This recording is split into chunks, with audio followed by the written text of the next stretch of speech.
প্রচণ্ড ভালোবাসার পরেও আপনি যাকে পেলেন না তার জন্য মন খারাপ করা কিংবা আফসোস করা নিছক বোকামি বই কি।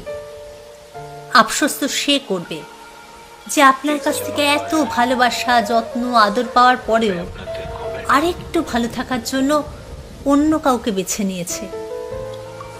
ভালোবাসার মানুষটাকে মুক্ত করে দিতে হয়, যাতে মানুষটা অন্তত দেখতে পারে পৃথিবীর আর কেউ তাকে ঠিক আপনার মতো করে ভালোবাসতে পারে কিনা, বুঝতে পারে কিনা।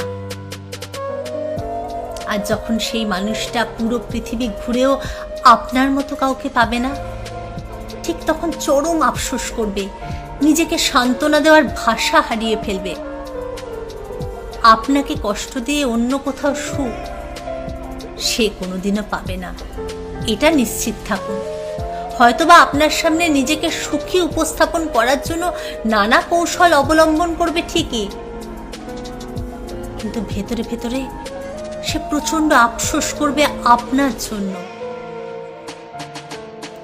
পৃথিবীতে আজকাল প্রকৃত ভালোবাসা যে বড্ড দুর্লভ। যে মানুষ সামান্য একটু সুখের লোভে কারো ভালোবাসাকে অবজ্ঞা করে, সে মানুষ আর কোনোদিনও ভালোবাসা পায় না। কেননা ভালোবাসার মাঝে যে প্রকৃত সুখ তা অনেক মানুষেরই অজানা। নিজের ভালো যে না বুঝে আপনাকে তীব্র আঘাত দিয়ে নিজের সুখের লোভে অন্য কাউকে বেছে নেয়, তার কাছে আপনি অন্তত কখনোই ভালো থাকার আশা রাখতে পারেন না, ভালো থাকতে পারেন না, ভালো থাকার কথাও না। মনে রাখবেন, যাকে প্রচন্ড ভালোবাসা যায় তার থেকে যে প্রচন্ড ভালোবাসে তাকে হারানোর বেদনা অধিক কষ্টের এবং যন্ত্রণাদায়কও বটে। আজ ভালোবাসার মানুষটাকে না পেয়ে আপনি যে আঘাত পাচ্ছেন, নিজেকে তিলে তিলে শেষ করে দিচ্ছেন, সেই মানুষটাও একটা সময় ঠিক আপনার থেকে দ্বিগুণ কষ্ট পাবে। কেবল আপনার থেকে পাওয়া প্রচন্ড ভালোবাসা, যত্ন এবং আদরের কথা মনে করে বিশ্বাস করুন, অবশ্যই পাবে।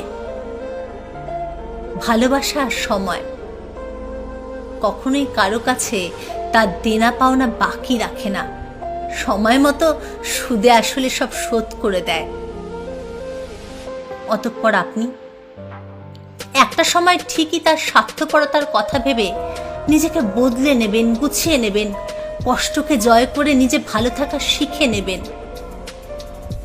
আফসোস কিংবা আক্ষেপ আপনার জন্য নয়, বরং তার জন্য যে আপনার অসীম ভালোবাসাকে মূল্যহীন মনে করে অন্য ঠিকানায় ঘর বেঁধেছে।